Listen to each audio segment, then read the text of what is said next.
In the modern history of the UFC featherweight division, very few champions have looked as complete and as unbreakable as Alexander Volkanovski once did. A former rugby league player who weighed over 210 pounds, Volkanovski rebuilt his body, his style, and his entire identity to become one of the most technically precise fighters the sport has ever seen. From Wollongong, Australia, to the top of the UFC, his rise defied logic. Relentless pace, elite fight IQ, an ability to adapt mid-fight that left opponents looking solved rather than beaten. Wins over Max Holloway, Brian Ortega, and others didn't just earn belts, they rewrote how dominance at featherweight was defined. But perfection creates pressure. As Alexander Volkanovski tightened his grip on the division, expectations stopped being realistic. Every fight became a test of invincibility. Every decision was judged against an impossible standard. And when the UFC began calling short-notice fights, higher weight classes, bigger risks, the line between confidence and danger quietly disappeared.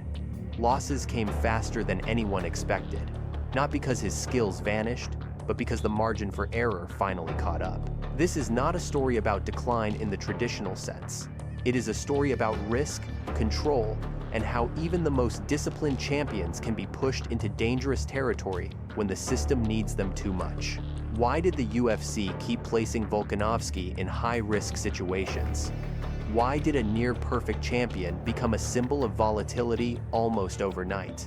And why, despite everything, does the organization still need him at the center of the division? To understand what happened to Alexander Volkanovski, the story must begin where his legend was built. Not at the moment it cracked, but at the moment he became too important to protect. Long before championship belts and global recognition, Alexander Volkanovski was built in a world far removed from the octagon. Growing up in Wollongong, Australia, his early athletic identity was forged in rugby league, a sport that demanded toughness, endurance, and constant physical collision. At his heaviest, Volkanovski weighed over 210 pounds, a detail that would later become symbolic not just of physical transformation, but of a complete reinvention. Fighting was not his original path. Competition was. When Volkanovski transitioned into mixed martial arts, the shift was not sudden brilliance, but calculated evolution. He stripped away mass, rebuilt cardio, and reshaped his movement around efficiency rather than power. This process demanded discipline few fighters ever sustain. By the time he entered the UFC, Alexander Volkanovski was already a different kind of athlete, one whose conditioning allowed him to maintain pressure without sacrificing precision. His ascent through the featherweight division was quiet but unstoppable. Volkanovski did not rely on highlight knockouts. He dismantled opponents through footwork, timing, and relentless adjustments. Each fight added another layer to his reputation as a high fight IQ competitor, capable of neutralizing elite threats without unnecessary risk. Analysts began describing him as one of the most complete fighters on the roster, a technician disguised as a grinder. The defining moment of his rise came when he challenged Max Holloway, then considered one of the greatest featherweights in UFC history. Across multiple encounters, Volkanovski solved problems others could not. He disrupted rhythm, controlled distance, and forced Holloway into unfamiliar territory. These victories were not flukes, they were statements, and with each defense, the narrative shifted from contender to standard bearer. Soon after, his championship reign expanded with performances against elite challengers like Brian Ortega, where Volkanovski showcased not just striking and cardio, but composure under extreme danger. He survived, adapted, and reclaimed control in moments that would have broken lesser champions. By this point, Alexander Volkanovski was no longer simply winning. He was redefining what dominance at featherweight looked like. But as his image hardened into that of an almost perfect champion, a new pressure emerged. The more complete he appeared, the more invincible he was expected to be, and that expectation would soon follow him into decisions that carried far greater risk than any opponent he had faced inside the cage. For most of his championship run, Alexander Volkanovski avoided the kind of scandals that destroy careers. There were no legal issues, no out-of-cage chaos, no public meltdowns. And yet, controversy still found him quietly, structurally, and in ways far more dangerous. The turning point was not behavior, it was decision-making. The first cracks appeared through razor-thin fights and divided opinions. Some of Volkanovski's most important victories were clean on the scorecards, but contentious in public debate. Fans argued over rounds. Analysts replayed exchanges frame by frame. The champion kept winning, but the narrative shifted. Instead of celebrating dominance, conversations revolved around margins. Was he still untouchable or just barely ahead? In a sport obsessed with spectacle, precision began to feel unsatisfying. Then came the moment that redefined everything.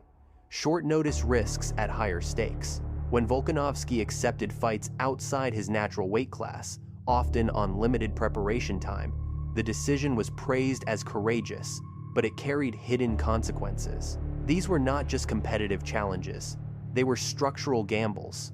Fighting bigger opponents with less recovery time narrowed the margin for error that had protected him for years. When knockouts followed, the shock was immediate and brutal. Suddenly, the image of the flawless champion collapsed. Losses that might have been contextualized for others were magnified for Volkanovski because of who he had been. The narrative flipped from invincible technician to overexposed asset. Questions emerged quickly. Why take these fights? Why now? Who benefited most from the risk? While fans debated heart and bravery, the consequences landed squarely on Volkanovski's legacy. What made these moments so controversial was not the losses themselves, but the pattern. Each risk increased volatility. Each defeat shortened recovery windows. And yet, the calls kept coming. The UFC continued to place Volkanovski in high-pressure situations that demanded perfection under worsening conditions. To outsiders, this looked like faith. To critics, it looked like exploitation of a champion who had proven too reliable to refuse. Another layer of controversy formed around timing. Turnaround periods grew shorter. Expectations remained unchanged. Where other champions were protected after losses, Volkanovski was asked to stabilize chaos, often immediately. This reinforced a dangerous dynamic. The more dependable he proved, the more he was relied upon to absorb risk. Importantly, none of this resembled traditional scandal. There were no suspensions to debate, no apologies to issue. The controversy lived in the silence between announcements and outcomes. It lived in matchmaking decisions and calendar pressure, and that made it harder to challenge. By the time Volkanovski's aura had visibly cracked, the damage was already done. His skills had not disappeared, his discipline had not eroded. What changed was the environment around him. The system that once protected his excellence began demanding sacrifice. And behind every controversial decision, one truth became impossible to ignore. These were not emotional choices, they were business decisions.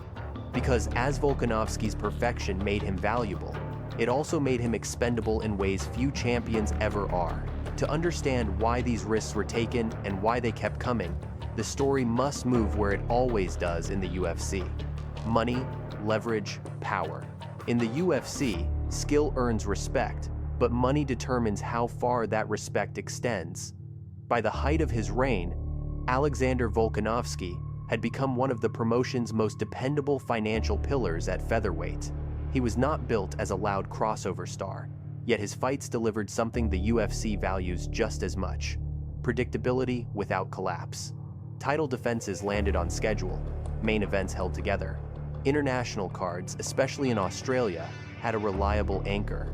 That stability translated into consistent fight purses, growing PPV points, and performance bonuses that reflected trust rather than hype. What made Volkanovski especially valuable was not raw PPV upside, but risk reduction. In a division prone to injuries, late pullouts, and volatile personalities, he showed up prepared and disciplined, cards built around him rarely unraveled. For the UFC, this mattered more than flash. It allowed long-term planning, sponsor confidence, and broadcast reliability, quiet currencies that don't trend on social media but dominate internal decision-making. That reliability created leverage, but also expectation. Champions who generate chaos are managed carefully. Champions who prevent chaos are used. Volkanovski's consistency made him the natural choice when the UFC needed a problem solved short notice, higher stakes, heavier opponent, tighter window. From a business standpoint, asking the most disciplined champion to absorb uncertainty makes sense. From a legacy standpoint, it is dangerous. Each acceptance narrowed his margin for error while preserving the promotion's calendar. Financially, Volkanovski also represented division continuity. Featherweight lacked a surplus of bankable champions with comparable fight IQ and durability.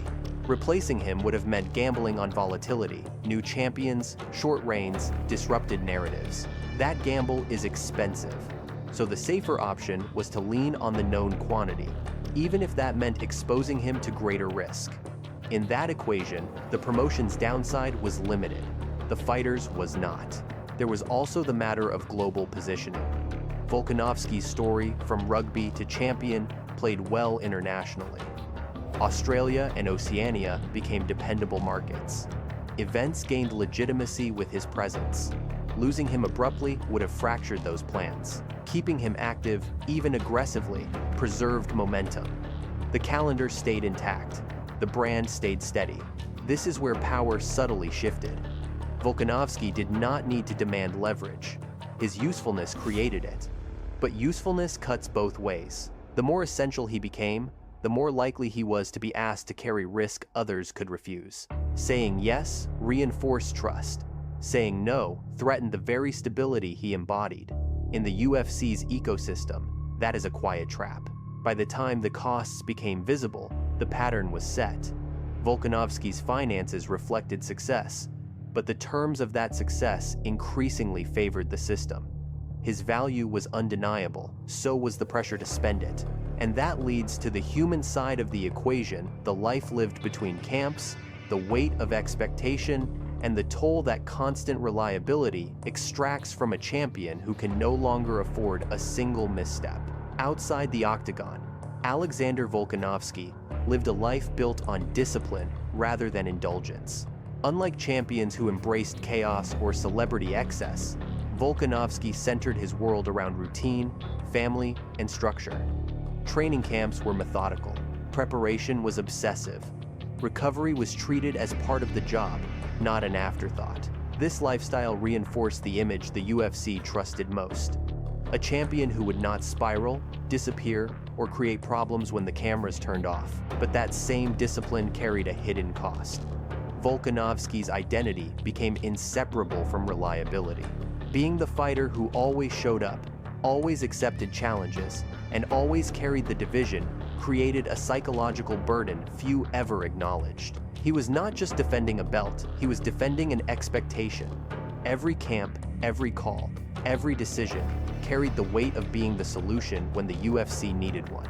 At home, the contrast was sharp. Family life offered grounding, but also amplified pressure. Time away grew longer. Turnarounds became shorter. The line between responsibility and sacrifice blurred. Where other champions stepped back to protect longevity, Volkanovski leaned in, trusting preparation and discipline to compensate for diminishing margins. That trust had worked for years, and success has a way of silencing caution. Mentally, the toll was cumulative. Maintaining the image of the perfect champion left little room for vulnerability. Losses were absorbed quickly, processed privately, and followed by immediate returns. There was no public collapse, but there was no pause either.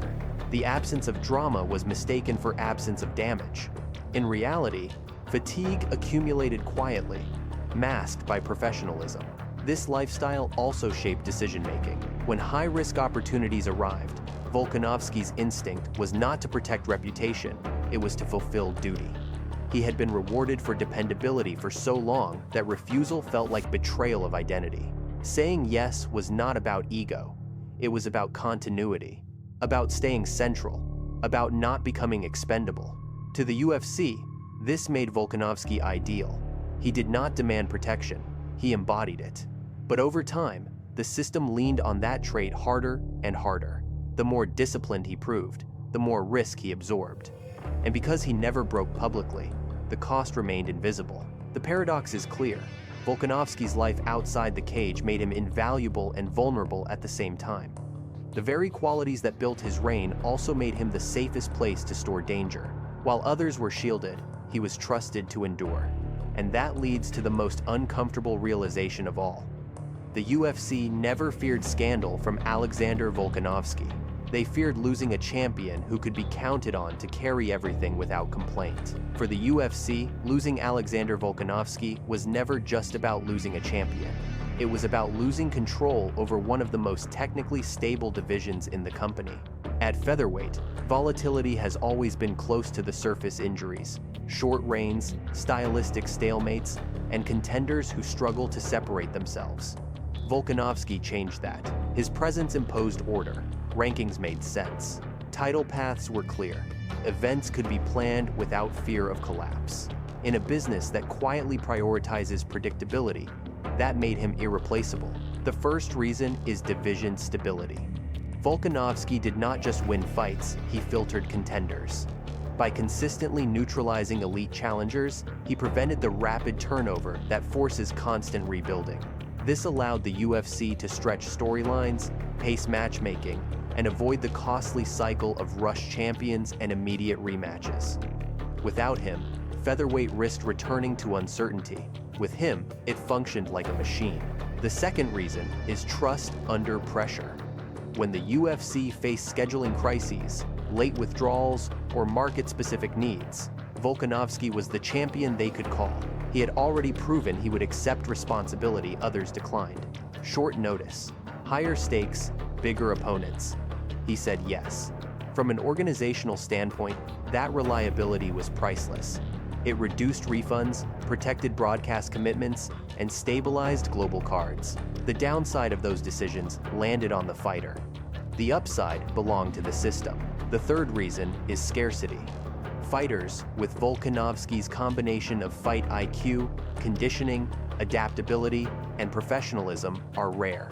Replacing a champion is possible. Replacing a champion who guarantees competence is not.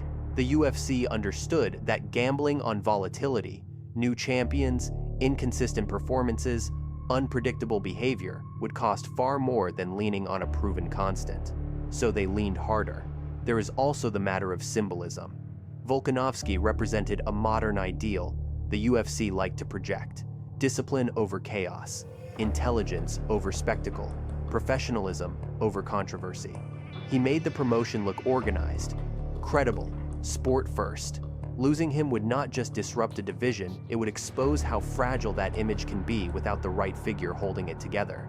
This explains why, even as risks increased, Volkanovski remained central. He was not shielded because he was weak. He was relied upon because he was strong, and strength, in this context, meant the ability to absorb danger without complaint. The uncomfortable truth is this: the UFC did not fear Alexander Volkanovski's decline as much as it feared his absence. Because without him, the division would not simply move on. It would unravel, which leads to the defining question of his era. Was Alexander Volkanovski protected because he was the best, or because the system could not function without someone like him at its center? When the full arc of Alexander Volkanovski's career is examined, his legacy reveals something deeper than wins, losses, or even championships. He was not simply one of the most skilled featherweight champions in UFC history. He was a stabilizing force in a sport that rarely allows stability to last. His reign was built on discipline, intelligence, and an almost mechanical reliability that made chaos disappear quietly, efficiently, and at great personal cost. Volkanovski's story exposes a reality many fans overlook. Perfection attracts pressure. The more dependable a champion becomes, the more responsibility the system places on his shoulders. While others were protected, Volkanovski was trusted. While others were given room to reset, he was asked to carry risk. Not because he was reckless, but because he was reliable. This is why his recent setbacks feel so jarring. They are not the collapse of skill, but the consequence of accumulated strain. The margins that once made him untouchable were gradually spent to preserve schedules, divisions, and business needs. And when those margins finally vanished, the illusion of invincibility went with them. History may one day debate whether Alexander Volkanovski deserves to be called the featherweight GOAT, but his true legacy may be more revealing than any title. He showed what happens when excellence becomes expectation and when a champion becomes too valuable to protect. The final question is not whether Volkanovski was great. That is beyond doubt. The question is far more unsettling. Did the system that relied on him ultimately cost him the very perfection it demanded? Because in the UFC, dominance is celebrated, but dependability is consumed.